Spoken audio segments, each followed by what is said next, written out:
ਵੀ ਗੁਰੂ ਨਾਨਕ ਦੇ ਘਰ ਆਣਾ ਤੇ ਕਿਉਂ ਨਹੀਂ ਮਿਲਣਾ, ਬਾਬਾ ਬੁਲਾਏਗਾ ਤੇ ਆਵਾਂਗੇ, ਜ਼ਰੂਰ ਆਵਾਂਗੇ ਜੀ। ਬਹੁਤ ਚੰਗਾ ਲੱਗ ਰਿਹਾ। ਪਾਕਿਸਤਾਨ ਦੇ ਬਾਰੇ ਪਹਿਲੇ ਕੀ ਸੁਣਿਆ ਹੋਇਆ ਸੀ ਤੁਸੀਂ, ਕਿਹਦਾ ਹੋਏਗਾ ਪਾਕਿਸਤਾਨ? ਪਾਕਿਸਤਾਨ ਸੋਹਣਾ ਹੈਗਾ, ਬਸ ਉਹੀ ਹੈ ਜਦ ਬਾਬੇ ਨੇ ਬੁਲਾਣਾ ਸੀ ਅਸੀਂ ਆ ਗਏ। ਤੇ ਬਹੁਤ ਹੀ ਸਾਨੂੰ ਵਧੀਆ ਲੱਗ ਰਿਹਾ ਸੀ, ਬੜੇ ਚਿਰਾਂ ਦੇ ਉਡੀਕ ਕਰ ਰਹੇ ਹਾਂ ਜੀ ਵੀ ਅਸੀਂ ਜਾਈਏ ਨਨਕਾਣਾ ਸਾਹਿਬ, ਤੇ ਹੁਣ ਚਲੋ ਮੌਕਾ ਦਿੱਤਾ ਵਾ ਤੇ ਬਹੁਤ ਵਧੀਆ, ਬਹੁਤ ਬਹੁਤ ਧੰਨਵਾਦ ਹੈ। ਬਹੁਤ ਖੁਸ਼ੀ ਹੋਈ ਇੱਧਰ ਆ ਕੇ। ਉੱਥੇ ਤਾਂ ਬਹੁਤ ਅੱਛਾ ਅਰੇਂਜਮੈਂਟ ਸੀ, ਉੱਥੇ ਬਹੁਤ ਅੱਛਾ ਅਰੇਂਜਮੈਂਟ, ਲੰਗਰ ਬਹੁਤ ਅੱਛਾ ਸੀ। ਸਾਨੂੰ ਲੱਗ ਰਿਹਾ ਸੀ ਮੈਂ ਬੱਚੇ ਨੂੰ ਦਿੱਕਤ ਹੋਏਗੀ, ਪਰ ਕੋਈ ਦਿੱਕਤ ਨਹੀਂ, ਸਾਰੇ ਬਹੁਤ ਕੋਆਪਰੇਟਿਵ ਸੀ। ਅੱਛਾ, ਉਸ ਤੋਂ ਬਾਅਦ ਇੱਧਰ ਦਾ ਪ੍ਰੋਗਰਾਮ ਬਣਿਆ? ਐ ਤੇ ਮਤਲਬ ਛੁੱਟੀਆਂ ਵੀ ਸੀ ਤੇ ਪਾਸਪੋਰਟ ਇੱਕਦਮ ਅਚਾਨਕ ਲੱਗਿਆ ਕਿ ਚਲੋ ਜੱਥਾ ਜਾ ਰਿਹਾ ਤੇ ਪਾਸਪੋਰਟ ਅਪਲਾਈ ਕਰਦੇ ਆ, ਅਗਰ ਬਾਬੇ ਨੇ ਬੁਲਾਇਆ ਤੇ ਆ ਜਾਵਾਂਗੇ। ਬੇਲੀਓ, ਮੈਂ ਤੁਹਾਡਾ ਪ੍ਰਾਹੁਣਚਾਰਕ ਮੀਆਂ ਆਸਫ ਅਲੀ ਤੇ ਮੇਰੇ ਨਾਲ ਇੱਕ ਫੈਮਿਲੀ ਇੰਡੀਆ ਤੋਂ ਆਈ ਹੋਈ ਸਰਦਾਰਾਂ ਦੀ ਫੈਮਿਲੀ ਖੜੀ ਹੈ। ਕੀ ਨਾਂ ਹੈ ਤੁਹਾਡਾ? ਮੇਰਾ ਨਾਮ ਜਰਨੈਲ ਸਿੰਘ।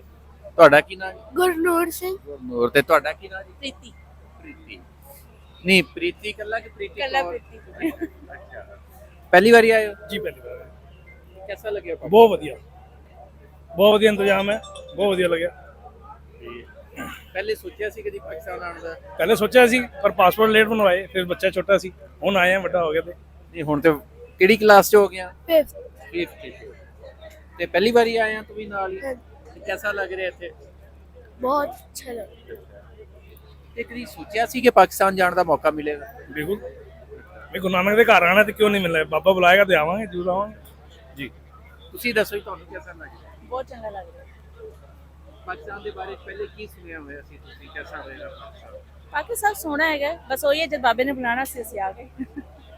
नहीं, सुनिया सी पहले कि पाकिस्तान कैसा मुल्क का, कैसे हालात?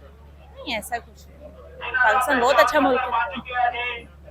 करतारपुर साहब होके आए हैं, पहले आए? करतारपुर साहब, करतारपुर साहब हुए हैं ऐसे। करतारपुर साहब कदों आए थे? 2-3 साल हो गए। 3 साल हो गए। हाँ ऐसा ही है। ਉੱਥੇ ਕਿਹਦਾ ਲੱਗਿਆ? ਉੱਥੇ ਤਾਂ ਬਹੁਤ ਅੱਛਾ ਅਰੇਂਜਮੈਂਟ ਸੀ, ਉੱਥੇ ਬਹੁਤ ਅੱਛਾ ਅਰੇਂਜਮੈਂਟ, ਲੰਗਰ ਬਹੁਤ ਅੱਛਾ ਸੀ। ਸਾਨੂੰ ਲੱਗ ਰਿਹਾ ਸੀ ਮੈਂ ਬੱਚੇ ਨੂੰ ਦਿੱਕਤ ਹੋਏਗੀ, ਪਰ ਕੋਈ ਦਿੱਕਤ ਨਹੀਂ, ਸਾਰੇ ਬਹੁਤ ਕੋਆਪਰੇਟਿਵ ਸੀ। ਅੱਛਾ, ਉਸ ਤੋਂ ਬਾਅਦ ਇੱਧਰ ਦਾ ਪ੍ਰੋਗਰਾਮ ਬਣਿਆ?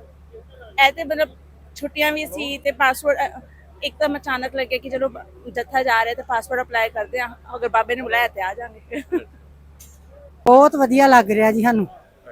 ਹਾਂਜੀ, ਅਸੀਂ ਬਹੁਤ ਬਹੁਤ ਧੰਨਵਾਦ ਕਰਨੇ ਆ ਸ਼੍ਰੋਮਣੀ ਕਮੇਟੀ ਦਾ ਤੇ ਇੱਧਰ ਦੀ ਸਰਕਾਰ ਦਾ ਵੀ, ਜਿਨ੍ਹਾਂ ਨੇ ਸਾਨੂੰ ਨਨਕਾਣਾ ਸਾਹਿਬ ਤੇ ਹੋਰ ਪੰਜਾ ਸਾਹਿਬ ਹੋਰ ਵੀ ਗੁਰਧਾਮਾਂ ਦੇ ਦਰਸ਼ਨ ਕਰਾਉਣੇ ਆ, ਤੇ ਬਹੁਤ ਹੀ ਸਾਨੂੰ ਵਧੀਆ ਲੱਗ ਰਿਹਾ ਸੀ, ਬੜੇ ਚਿਰਾਂ ਦੇ ਉਡੀਕ ਕਰ ਰਹੇ ਹਾਂ ਜੀ ਵੀ ਅਸੀਂ ਜਾਈਏ ਨਨਕਾਣਾ ਸਾਹਿਬ, ਤੇ ਹੁਣ ਚਲੋ ਮੌਕਾ ਦਿੱਤਾ ਵਾ ਤੇ ਬਹੁਤ ਵਧੀਆ, ਬਹੁਤ ਬਹੁਤ ਧੰਨਵਾਦ ਹੈ। ਬਹੁਤ ਖੁਸ਼ੀ ਹੋਈ ਇੱਧਰ ਆ ਕੇ, ਕੋਈ ਪਰੇਸ਼ਾਨੀ ਨਹੀਂ। ਵਾਹਿਗੁਰੂ ਜੀ ਕਾ ਖਾਲਸਾ। ਅਸੀਂ ਭੰਬੋਈ ਤੋਂ, ਗੁਰਦਾਸਪੁਰ ਜ਼ਿਲ੍ਹਾ ਤੇ ਹਰਜਿੰਦਰ ਕੌਰ ਮੇਰਾ ਨਾਮ ਤੇ ਭੰਬੋਈ ਪਿੰਡ। ਵਾਹਿਗੁਰੂ ਜੀ ਕਾ ਖਾਲਸਾ, ਵਾਹਿਗੁਰੂ।